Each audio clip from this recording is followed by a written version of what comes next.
জয় নিতাই গৌর, রাধে রাধে, হরে কৃষ্ণ। সকলকে আমার ধন্যবাদ। আজকে শ্রীমদ্ ভগবদ্গীতা তো পড়বই, তার আগে আমি একটু কথা বলি, সেটা হচ্ছে হনুমান চালিসা। আপনারা আপনাদের মন প্রাণ সব কিছু ভালো হবে। হনুমান চালিসা যদি গ্রন্থ থাকে, হনুমান চালিসা বা কোথা থেকে কিনে নিয়ে আপনারা পড়ুন, খুব ভালো হবে আপনাদের জীবনে, মানে একটা সুখ শান্তিতে ভরে যাবে।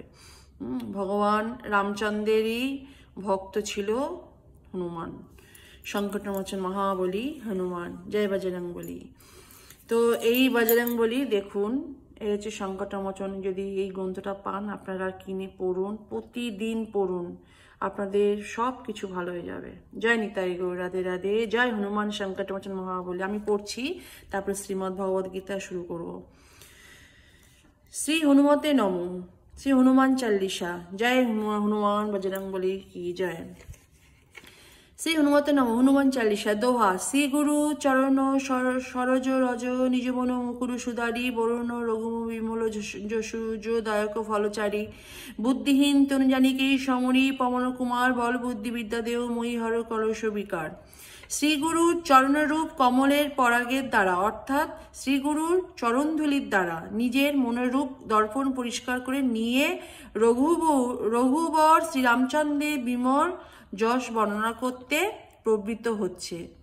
শ্রীরামের এই কীর্তিগাথা ধর্ম, অর্থ, কাম এবং মোক্ষ এই চতুর্বিধ পুরুষার্থী প্রদান করে। কিন্তু আমি যে নিতান্তে নির্বোধ, সুতরাং এই কর্মে অক্ষম, তা বুঝে পরমানন্দ হনুমানকে স্মরণ করছি। প্রভু, আপনি কৃপা করে আমায় সেই ক্ষমতা, বুদ্ধি এবং বিদ্যা দান করুন। আমার সর্বপ্রকার ক্লেশ এবং তজ্জনিত বিকার সমূহ হরণ করুন। চৌপঙ্গ। জয় হনুমান জ্ঞান গুণে সাগর, জয় কপিশ তিহলোক উজাগর। হে হনুমান, হে কপি শ্রেষ্ঠ, আপনার জয় হোক। জ্ঞান ও গুণের সাগর স্বরূপ আপনি, তিন ভুবনেই উজ্জ্বল প্রসিদ্ধ আপনার নাম। রামদূত অতুলিত ধামা, অঞ্জনের পুত্র পবন সূত্র নামা। আপনি শ্রীরামের দূত, অতুলনীয় আপনার বল ও তেজ। অঞ্জনার পুত্র আপনি, পবননন্দন নামেও আপনি পরিচিত। মহাবীর বিক্রম বজরঙ্গী, কুমিতি নিবারে সুমিতি কি সঙ্গী। বজরঙ্গী হনুমানের এক নাম। বজরঙ্গী নামটা কেন হয়েছিল আপনারা জানেন? বজরঙ্গী হয়েছিল বজ্র, মানে ইন্দ্র তার হনুমানের উপরে ক্রোধ হয়ে বজ্র ফেলেছিল, তাই সেই থেকে বজরং বলি। তার একটা ঘটনা আছে, সেটা আমি আরেকদিন বলবো। মহাবীর বিক্রম বজরঙ্গী, কুমিতি নিমার সুমিতি কি সঙ্গী। মহাবীর মহাবিক্রমশালী বজরঙ্গ বলি আপনি, কুমিতি নির্বাণকারী, নিবারণ কর্তা এবং শুভ বুদ্ধির সঙ্গী, অর্থাৎ শুভ বুদ্ধি প্রদানকারী। কঞ্চন বরণ বিরাজ সুবেশা, কানল কুণ্ডল কুঞ্চিত কেশা। স্বর্ণবর্ণ দেহে শোভন বেশে, কূর্ণে কুণ্ডল এবং কুঞ্চিত কেশের শোভায় দর্শনীয় আপনার রূপ। জয় বজরংবলী। জয় হনুমান। হনুমানকে আমার ভীষণই ভালো লাগে। আমি প্রতিদিন হনুমানের পুজো করি। আপনারা পারলে হনুমানের গ্রন্থ পড়ে প্রতিদিন পুজো করুন, বলতে আপনারা হনুমানের নাম করুন। তো স্বর্ণবর্ণ দেহে শোভন বেশে, কর্ণে কুণ্ডল এবং কুঞ্চিত কেশের শোভায় দর্শনীয় আপনার রূপ। হাতভ্রব্জ দব্জা বৈরাজে, কাজের মধ্যে জনহী সাজে, শঙ্কর সুবর্ণ কেশরী নন্দন, তেজপতা মহাজগ বন্দনন। শঙ্কর সুবর্ণ কেশরী তেজপতা মহাজগ বন্দনন। বিদ্যাবান গুণী অতি চাতুর, রাম কাজ করিবে কোয়াতুর। মহাদেবের অংশে জাত আপনি, মানে মহাদেবের কিন্তু মহাদেবের অংশ, মানে এক অংশ হচ্ছে হনুমান। বানর শ্রেষ্ঠ কেশরী আপনার পিতা, তেজস্বিতায় এবং প্রতাপে আপনি সর্বজগতের পূজনীয়। বিদ্যাবান গুণী অতি চাতুর, রাম কাজ করিবে কোয়াতুর। সর্বপ্রকার বিদ্যা সকল গুণে ভূষিত আপনি, উদ্দেশ্য সাধনে অতিশয় দক্ষ ও চতুর বিষয়াত শ্রীরামের কার্য সম্পাদনে আপনি সর্বদাই তৎপর। যদি আমার কথা বিশ্বাস না হয়, আপনারা টিভিতে দেখে নেবেন, সংকটমোচন মহাবলী হনুমান, এটা লিখে সার্চ করে ইউটিউবে দেখবেন। একটা এপিসোড এত সুন্দর, মানে হনুমান দেখলে আপনার মন ভরে যাবে, আপনার মন সেদিন থেকে শান্তি আর সুখ ভরে যাবে। হনুমানের দেখবেন, খুব ভালো হবে আপনাদের সবারই। সর্বপ্রকার বিদ্যা ও সকল গুণে ভূষিত, আপনি উদ্দেশ্য সাধনে অতিশয় দক্ষ ও চতুর, বিশেষত শ্রীরামের কার্য সম্পাদনে আপনি সর্বদাই তৎপর। প্রভু চরিত্র শুনিবে কি রসিয়া, রাম লক্ষণ সীতামনে বসিয়া। ভগবান রামচন্দ্র সব থেকে বেশি ভালোবাসত হনুমানকে, মানে তার ভক্ত, পরম ভক্ত হনুমান। হনুমান হচ্ছে সব থেকে প্রিয় ভক্ত। নারদ যেমন ভক্ত, নারায়ণের নাম করে, নারদ শ্রীকৃষ্ণের নাম করে, তেমনি হনুমান হচ্ছে শ্রীরামের ভক্ত। প্রভু চরিত্র শুনিবে কি রসিয়া, রাম লক্ষণ সীতামনে বসিয়া। শ্রীরামচন্দ্রের চরিত্রকথার রসগ্রাহী শ্রোতা আপনি, আপনার হৃদয়ে শ্রীরাম লক্ষণ ও সীতার নিত্য বসতি।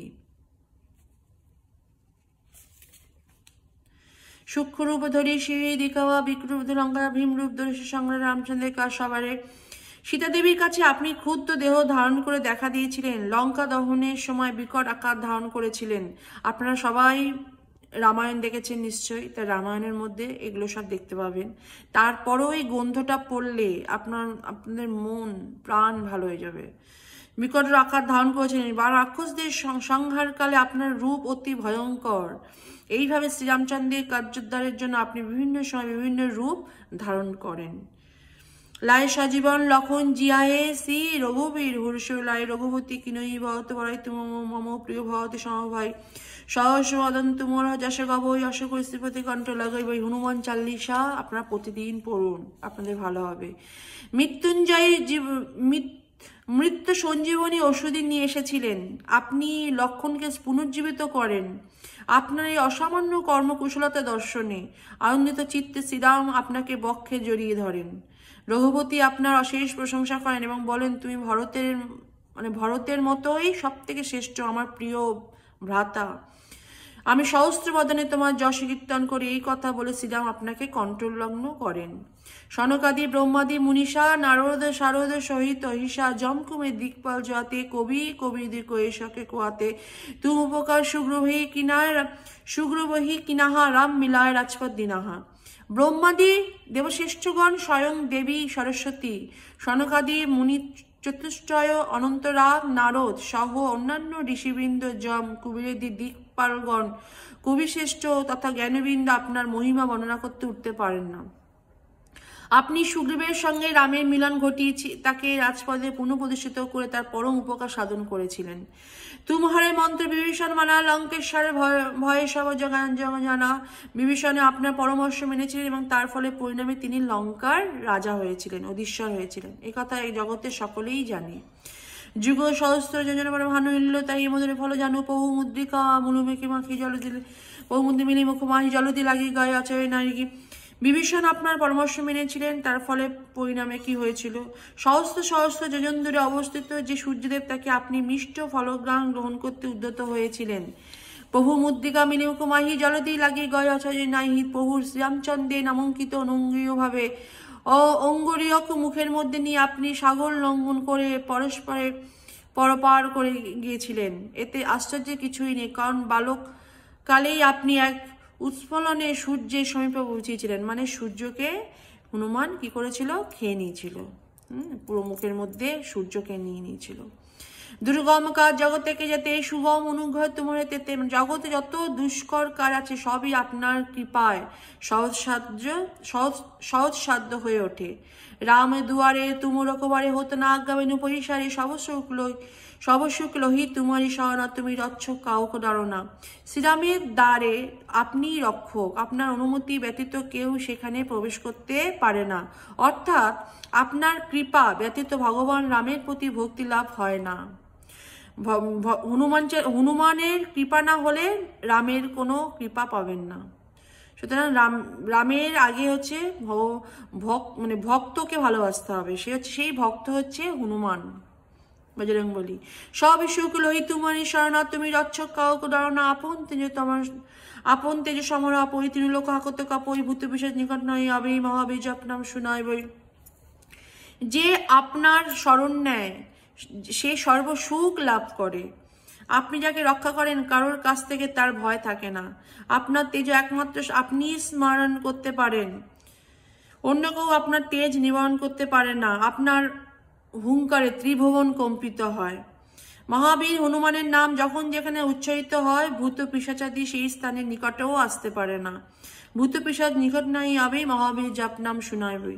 না সেই রোগ হরই সব পীড়া জপত নিরন্তর হনুমত বীরা। নিরন্তর হনুমানের নাম জপ করলে সর্বপ্রকার রোগ পীড়াদি বিনষ্ট হয়। সংকটতে হনুমান ছড়ই বই মনক্রম বচন ধ্যান জ্বলা বই। সংকটে পতিত হলে শ্রী হনুমানের নাম মুখে কীর্তন, তাকে স্মরণ করা এবং ক্রমশ তাকে ধ্যান করলে সেই সংকট থেকে তিনি মুক্তি করেন সবাইকে। সর্বপর রাম তপস্বী আজা তিনকে কা সকল তুম সাজা ওর মনোরথ কই লাভই সই আমাদের ফল পাবই, জীবনে ফল পাবেই। তপস্বী শ্রীরাম সর্বজগতে সকলের প্রভু, সেই মহামহিশালী সকল গুরুতর কর্মসমূহের দায়িত্ব পালন আপনার পক্ষে সম্ভব হয়েছিল। ওর মনোরথ যোগ্য লাভই সই আমাদের জন্য ফল পাবই। সুতরাং অন্য যে কোনো মনোবাসনা নিয়ে যে আপনার দ্বারস্থ হয় সেই অনন্ত জীবনের জন্য সেই সব ফল লাভ করে। অর্থাৎ আপনার প্রদত্ত ফলসমূহ এই এক জীবনে ভোগ করলে শেষ হয়ে যায় না। চারযুগ পরতাপ তুমহারা ওই পরশিদ জগত উজিহারা সাধু সন্তকে তুমুর রকবারে অসুর নিকন্দন রাম দয়ালে। সর্বজগতে একথা প্রসিদ্ধ আছে যে 4 যুগই আপনার প্রতাপ সমুজ্জ্বল ভাবে বর্তমান। সাধু সন্তজন সজ্জনগণের আপনি রক্ষাকর্তা, অসুরদের বিনাশকারী ও শ্রীরামচন্দ্রের একান্ত প্রিয় ভক্ত, প্রিয় পাত্র। অষ্টসিদ্ধি নৌদিতি কি দাতা অসবর দিন জানকী মাতা। চারযুগ পরতাপ তুমহারা ওই পরশিতে জগত উজিয়ারা সাধু সন্তকে তুমুর রকবারে অসুর নিকন্দন রাম দয়ালে। অষ্টসিদ্ধি নৌদিতি কি দাতা অসবর দিন জানকী মাতা। রাম রসায়ন তোমার পা সদা রঘুপতি কি দাসা। তুম হরে ভজন নাম কো বাবু জন জনকে দেখ বিশ্বরা বই অন্তকাল রঘুপুর যা যা জন্ম হরে ভক্ত কর। মাতা জানকী দেবী আপনাকে এরপর বর দিয়েছিলেন এই রূপভাবে যে আপনি ইচ্ছা করলেই অষ্টসিদ্ধি এবং 9 প্রকার সম্পদ, নবদা ভক্তি অথবা কুবেরের মহাপদ্ম প্রভৃতি 9 প্রকার বিধি দান করতে পারেন। রাম রসায়নে তোমার বা সাধারণ রঘুপতি কি দাসা। শ্রীরামের প্রতি প্রেম ভক্তি আপনার এই ভাণ্ডারে বিদ্যমান, অর্থাৎ আপনি দয়া না করলে তা লাভ করা যায় না। হে রঘুপতি দাস মহাবীর হনুমান, আপনি সর্বদা আমার নিকটে থাকুন। তুমহারে ভজন নামক পাবই জন্ম জন্মকে দেখো বেশর বই অন্তকাল রঘুপুর যাহা যার জন্ম হরিভক্তি কর। আপনার ভজনা করলে তা প্রকৃতপক্ষে শ্রীরামের উদ্দেশ্যেই নিবেদিত হয় এবং শ্রীরামের প্রতি সম্পাদন করে, জন্ম জন্ম প্রীতি সম্পাদন করে, জন্ম জন্ম সঞ্চিত দুঃখ রাশিকে তা ভুলিয়ে দেয়, অর্থাৎ দুঃখ নির্মূল করে দেয়। যেখানে যে দেশে বা বর্ণ অথবা জাতিতে সেই ভজনাকারীর জন্ম হোক না কেন, ভগবত ভক্ত রূপে তার পরিচিত হয় এবং অন্তে তিনি শ্রীরামের নিত্যধামে গমন করেন। হরি বল, জয় বজরংবলী। ওর দেবতা চিত্তনাথ হনুমতের সর্বসহ কই সংকটে কোটি মিটি পীড়া জয় সুমনত বলবীরা। অপর কোনো দেবতার প্রতি চিত্ত নিবেশ না করে কেবলমাত্র হনুমানের সেবা করলে সর্বফল লাভ হতে পারে। সংকটে কোটি মিটে সব পীড়া জয় সুমনত বলবীরা। যিনি মহাবল বীর্য সমৃদ্ধ শ্রী হনুমানকে স্মরণ করেন সবসময় তার সকল সংকট দূরীভূত হয়, সর্বরোগ নিরাময় হয়ে যায়। জয় জয় জয় হনুমান গোসাই কৃপা করো গুরুদেবকে ন্যায় জয় শতবা পাঠ করে কই চটির মধ্যে মহাসুখ হই। জয়ী পরে হনুমান চল্লিশা হই সিদ্ধি সাক্ষী গরিষা তুলসীদাস সদা হরিচেরা কি জনেতে হৃদয় মোহরেরা। হে হনুমান, হে প্রভু হনুমানজি আপনার জয় হোক, জয় হোক, জয় হোক। গুরুদেব যেমন তার শিষ্যের প্রতি অনুগ্রহ প্রকাশ করে থাকেন সেই রূপ আপনিও আমাকে কৃপা করুন। এই হনুমান চালিসা যে শতবার পাঠ করেন তার বন্ধন মুক্তি ঘটবে এবং সে প্রভৃত সুখ সৌভাগ্য লাভ করবে। যে কেউ হনুমান চালিসা পাঠ করবে তারই সিদ্ধি লাভ উদ্দিষ্ট ফললাভ হবে, এই বিষয়ে স্বয়ং মহাদেব প্রমাণ। মহাদেবেরই তো অংশ হনুমান, সুতরাং মহাদেব তার প্রমাণ আছে যে হনুমান চালিসা পড়বে প্রতিদিন। তুলসীদাস সদা হরিচেরা কি জনে ত্রিদমডেরা। তুলসীদাস সদা সর্বদাই শ্রী হরি সেবক দাসানুদাস। এই প্রভু আপনি তার হৃদয়টিকে আপনার বাসস্থানে পরিণত করুন, অর্থাৎ তার হৃদয়ে নিত্যবাস করুন। দোহা পবনেতনয় সংকটন হরণ মঙ্গলময় রাম লক্ষ্মণ সীতা সৈদিয়া সর্বভূপ। শ্রীরাম লক্ষ্মণ এবং সীতা দেবীর সহ সংকট মোচন মঙ্গলময় বিগ্রহ সুরশ্রেষ্ঠ শ্রী পবন নন্দন আমার হৃদয়ে বসিত করুন। জয় বজরংবলী, জয় সংকট মোচন কি জয়। আপনারা প্রতিদিন সংকট মোচন পড়ুন।